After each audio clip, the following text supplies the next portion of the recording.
नमस्ते अनि स्वागत छ कार्यक्रम मेरो डाक्टरमा।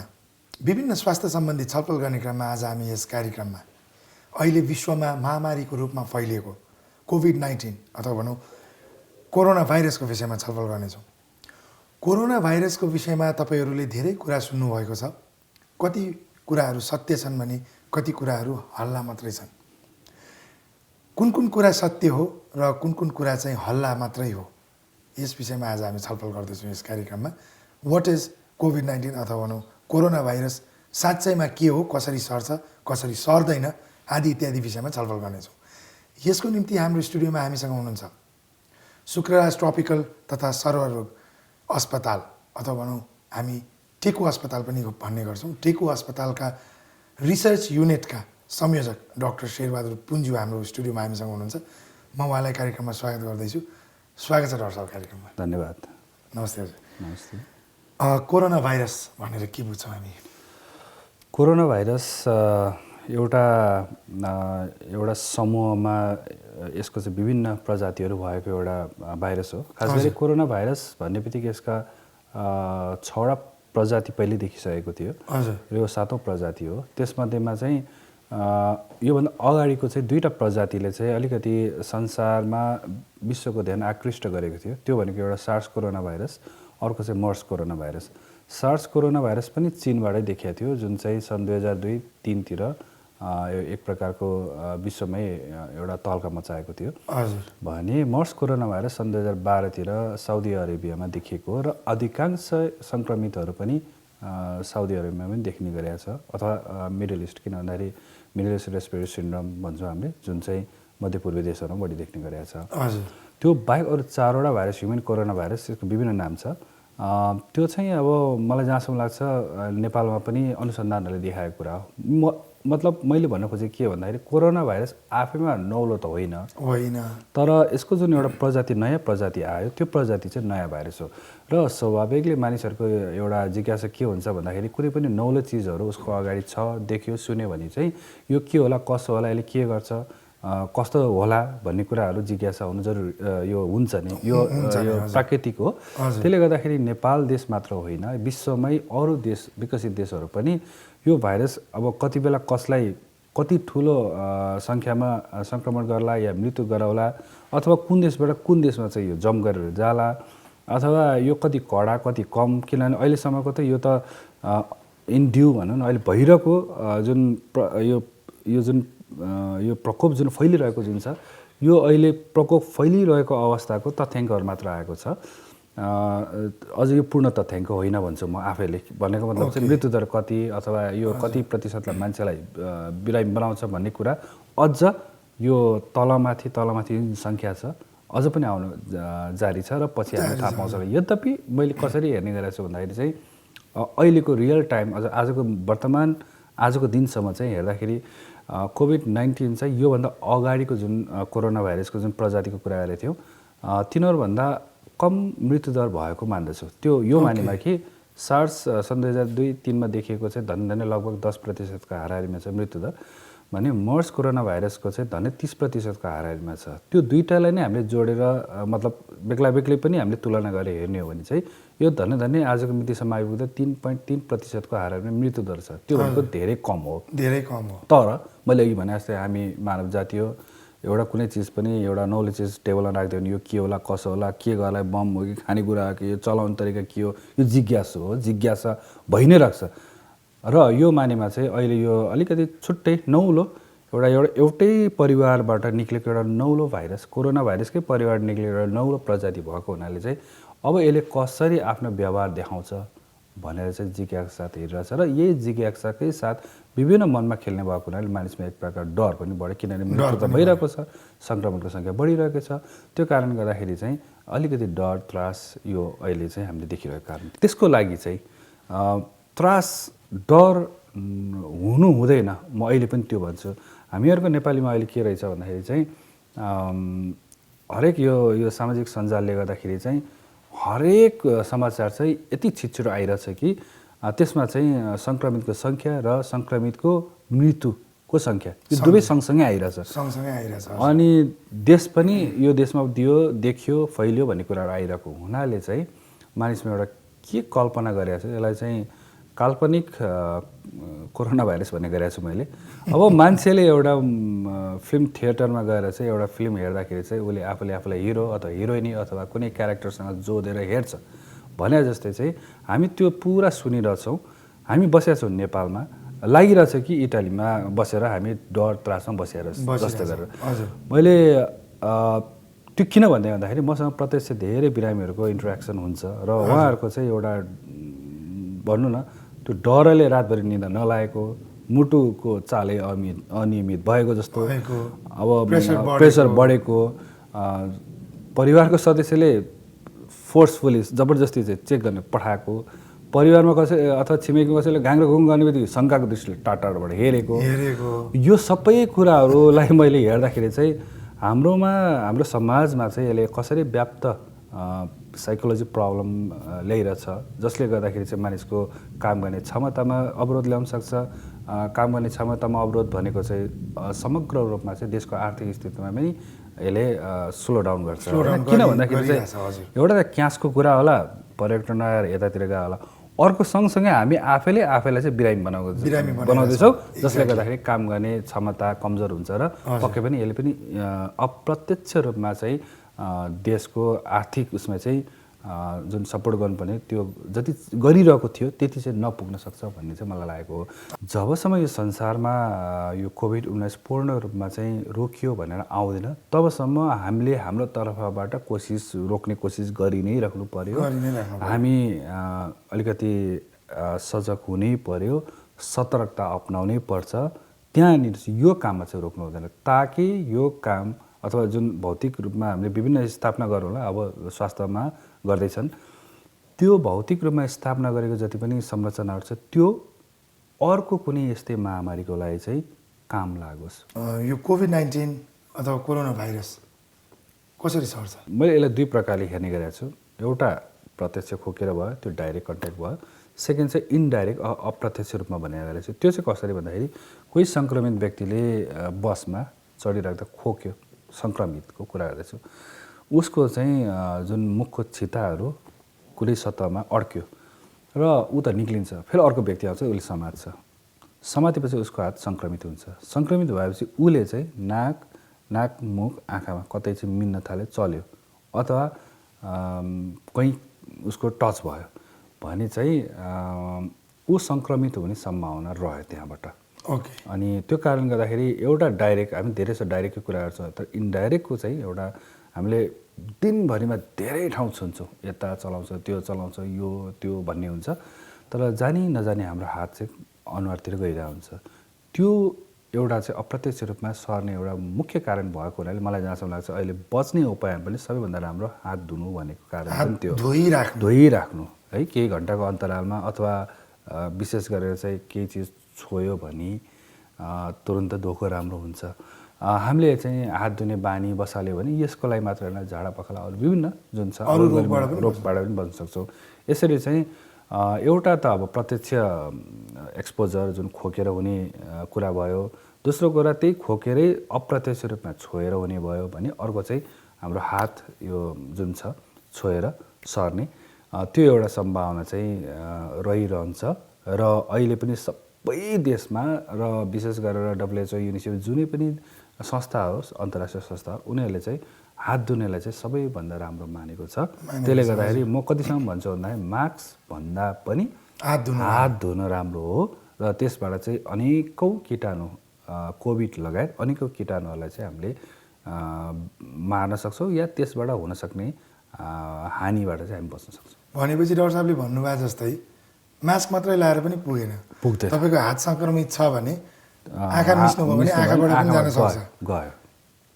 कतिको नाक कोट्याउने बानी होला अथवा यसो गर्ने बानी होला, त्यहाँबाट पनि जाने भयो। नाक मुख आँखा यो फेरि हामी सबैभन्दा बढी हातै त्यहीँ लग्छौँ कि हजुर। लग्ने भएको हुनाले फेरि अर्को कुरा के रह्यो भन्दाखेरि चाहिँ यो वर्षैभरि यस्तो फैलिने नभएको हुनाले अरू बेला हामी एकदम रिल्याक्स तरिका लिन्छौँ, यही बेलामा लगाउँदाखेरि चाहिँ बानी पर्दैन हजुर, बानी नै हुँदैन। भन्न त भन्छौँ हामीले होइन, तपाईँले यो गर्नुहोस् त्यो गर्नुहोस् भनेर भन्छौँ, तर त्यो बानी चाहिँ कता न कताबाट मिस भइरहेको हुन्छ। त्यसले गर्दाखेरि चाहिँ त्यो भन्दा पनि यो हातै मास्कलाई हामीले राम्रो सफा गर्न मुखतिर सक्यो नलाने सकभर नाक मुख आँखामा नलग्ने गऱ्यो भने चाहिँ हामी धेरै हदसम्म चाहिँ यो कोभिड-19बाट बच्ने एउटा आधार हुन्छ भन्ने मलाई लाग्छ। अहिले डाक्टर साहब मास्कको कुरा गरौँ न। कालाबजारी भयो, हजुर अस्ति भर्खरै झन्डै 8 लाख थान मास्क समातियो। डिमान्ड हाई भएको हो, डिमान्ड हाई हुनु जरुरी थियो। डिमान्ड हाई पनि हामीले नै गरायो। कसरी गरायो भन्दाखेरि चाहिँ हामीले सबैले के भन्ने गरिरहेको छु भने स्वस्थ व्यक्तिले लाउने होइन अथवा लाउनु पर्ने आवश्यक छैन तबसम्म जबसम्म परिस्थिति कहिलेकाहीँ फरक हुन्छ, त्यो आफ्नो राम्रो छ। साधारणतया चाहिँ हामीले लगाइराख्नु पर्दैन स्वस्थ व्यक्तिले। अब हामीहरूको नेपालमा एउटा के चाहिँ दिमागमा कन्सेप्ट आयो भन्दाखेरि मास्क मुखमा झुन्डाउने बित्तिकै कोरोनाबाट बच्यो। यही मनस्थितिले गर्दाखेरि हरेक व्यक्तिले किन्न सुरु गरे र ती व्यक्तिहरू सबै स्वस्थ छन् र बिरामीको सङ्ख्या जहिले पनि कमै हुन्छ, त्यो हातमै गर्ने हुन्छ। ल ठिक छ, अब कसैले भन्ला फेरि चीनमा त हजारौँ लाखौँ कुरा होला, तर त्यो चाहिँ अरबौँमा आएको कुरा हो होइन, अरबौँ। त्यही कारण त्यो प्रतिशत धेरै कम छ। अब यहाँ के आयो भन्दाखेरि हाम्रो जुन ठुलो एउटा समूह छ, किन सबै त बिरामी छँदै छैन, होल त सबै बिरामी हुँदैन, हुन पनि हुँदैन चाहिँ थोरै सङ्ख्यामा रहेको जो खोकी लाग्ने अथवा शङ्का, जसलाई जो शङ्का लागेको छ उनीहरूले नलाइकन एउटा ठुलो सङ्ख्या जो चाहिँ सस्तै छ त्यसले सबै लगाइदियो, किनिदियो, लगाइदियो। अब यसले के गरिदियो त, एक त उनीहरूले लाउन पनि पाएन र त्यो ठुलो सङ्ख्याले चाहिँ डिमान्ड गर्ने बित्तिकै बजारमा चाहिँ त्यसको चाहिँ अलिकति कालोबजारी बढ्यो। यो चाहिँ यो एकदम लजिकल छ। धेरै एकैचोटि कहीँ किन्न थाले केही चिज पनि, ग्यास लगायत कुनै पनि चिजहरू एकैबाट धेरैले किन्यो भन्ने बित्तिकै त्यसको अभाव हुन्छ। अभाव हुने बित्तिकै कालोबजारी सुरु हुन्छ।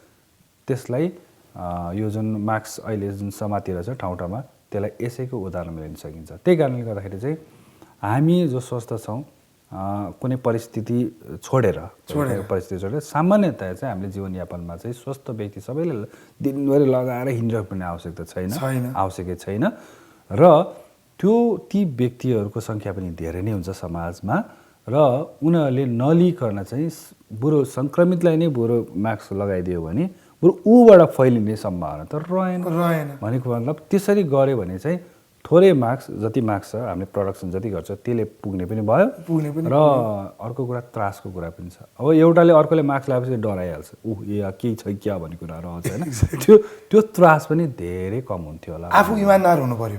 त्यसको लागि चाहिँ इमान्दार हुनु पर्यो, आफू इमान्दार हुनु पर्यो। आफूलाई अलिकति रुगा लागेको जस्तो भएको छ, खोकी लागिरहेछ भने उसले चिलाइरहेछ होइन, घाँटी साँटी चिलाइरहेछ, हाछुमा आइरहेछ भने उहाँले लगाइदिनु भयो र स्वस्थ मान्छेले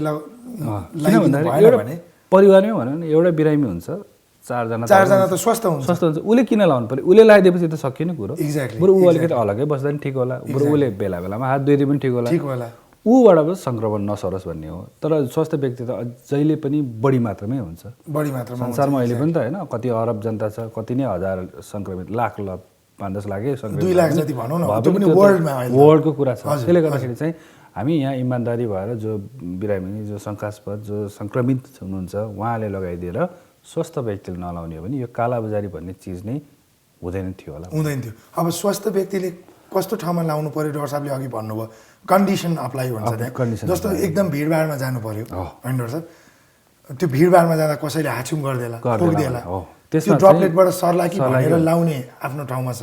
तर डाक्टर साहबले भन्नुभयो जस्तै यदि तपाईँ स्वस्थ हुनुहुन्छ भने तपाईँले लाउने मास्क बिरामीले लाउन पाउँछ होइन डाक्टर साहब, उसले अवसर पाए नि त लाउनलाई होइन। एक्ज्याक्टली। त्यो कारणले गर्दाखेरि चाहिँ हामीहरू पनि एउटा समाजमा रहेको हुनाले एउटा रेस्पोन्सिबल पनि हुन्छ होइन। हामीले सोच्नु पर्यो, त्रसित भएर मान्छेहरूले चाहिँ जथाभावी मास्क किनेको छ, तर सिक्नु पर्यो, जान्नु पर्यो कस्तोलाई लाउने हो भने कुरा। र हामीले किन्नुपर्ने मास्क कुनै सङ्क्रमित या रोगीलाई दिन पायो भने त रोगै सरेन, त्यो आफू पनि बच्ने भयो। हजुर, आफू पनि बच्ने भयो।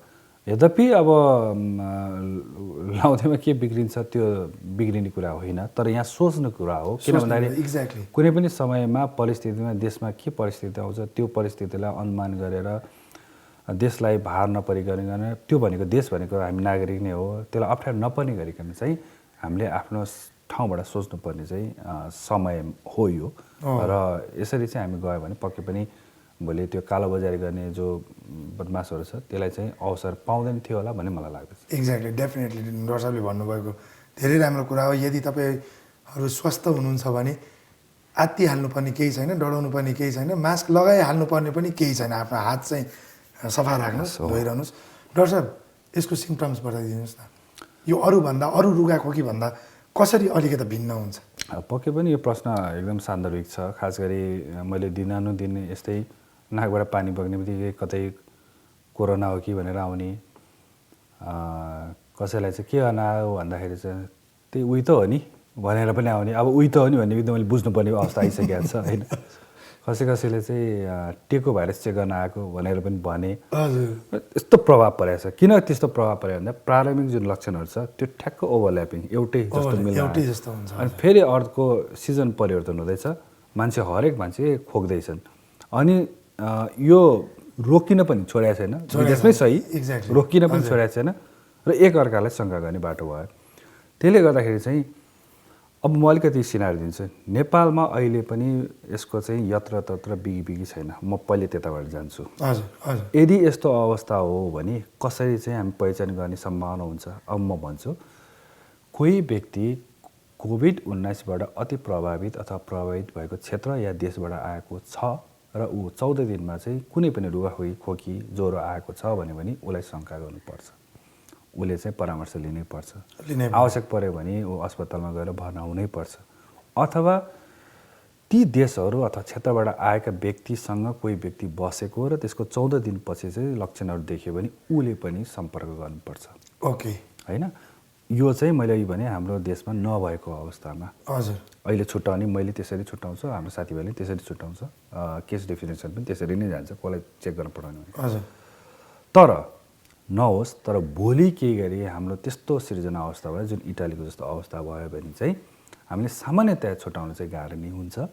किन भन्दाखेरि यत्रतत्र जताततै त्यो भएको हुनाले किन चीनले लकडाउन गर्यो? किन भन्दाखेरि अब सम्भव रहेन, सम्झाएर पनि सम्झाउनु भएन। मान्छे सबै लगभग सङ्क्रमित जस्तो देखियो। त्यही कारणले त्यो बेलामा चाहिँ सबैले मास्क लगाउनै पर्यो। अब चाहिँ सिचुएसन त्यो अलिकति डिफ्रेन्ट भयो। किन जो कोही पनि सङ्क्रमित भयो, त्यही कारण कसलाई भन्न सक्दैन। अहिलेको सिचुएसनमा न मास्कको स्वस्थ व्यक्तिलाई आवश्यक छ, न चाहिँ खोकी लाग्ने बित्तिकै नाकबाट पानी बग्दै ल म त दौडिहालेँ, कोरोना के हो कि भनेर रातभरि निन्दा नलाग्ने, मुटुकै ढकढकी नै होइन परिवर्तन हुने, त्यो अवस्था चाहिँ आजको मितिमा नेपालमा छैन। त्यतातिर हामी सोच्छौँ। र अघि मैले भने जस्तै रुगाखोकी र त्यो कोरोनै हो कि भनेर हामी शङ्का गर्ने, त्यसरी गर्छौँ। तर सिनारी ठ्याक्क अर्को अपोजिट जुन एकदम भयावह अथवा धेरै मान्छेहरूमा देखियो भने मात्र अब त्यहाँनिर चाहिँ छुट्याउन अलिक गाह्रो नै हुन्छ। मास्क पनि अब कसलाई थाहा नहुने भएको हुनाले त्यहाँनिर गएर चाहिँ हामीले अलिकति छुट्टै स्ट्राटेजी पनि ल्याउनु पर्ने हुन्छ, जुन स्ट्राटेजी अहिले बिल्कुल फरक छ। डाक्टर साहब, मैले अब यो अहिले मौसम चेन्ज हुँदैछ, जाडोबाट हामी गर्मीमा जाँदैछौँ, अरू बेला पनि रुगाखोकी, नाक बग्ने यताउति हुन्छ। अहिले रुगाखोकी लाग्यो, सामान्य हाँचुमा आयो, दिनमा 2-3 चोटि, डक्टरकोमा जानु कतिको जरुरी छ? यस्तो छ, अहिले सिनारियो फेरि पनि मैले अलिकति फेरि जोडेँ। अहिले त्यो बिगी छैन, त्यसले गर्दाखेरि अहिले यसलाई यतातिर सारौँ। र अघि मैले भने जस्तै प्रभावित क्षेत्रबाट आएको व्यक्तिको त हकमा छुट्टै भयो। अब हामी कतै नगएको बसिरहेको मान्छेहरू हो भने चाहिँ रुगाखोकीको सिजन हो। फेब्रुअरी मार्चमा परिवर्तन हुँदै गर्दाखेरि हरेक वर्ष देख्छौँ। अर्को चाहिँ मनसुनको बिचमा देख्छौँ, अगस्ततिर देख्छौँ।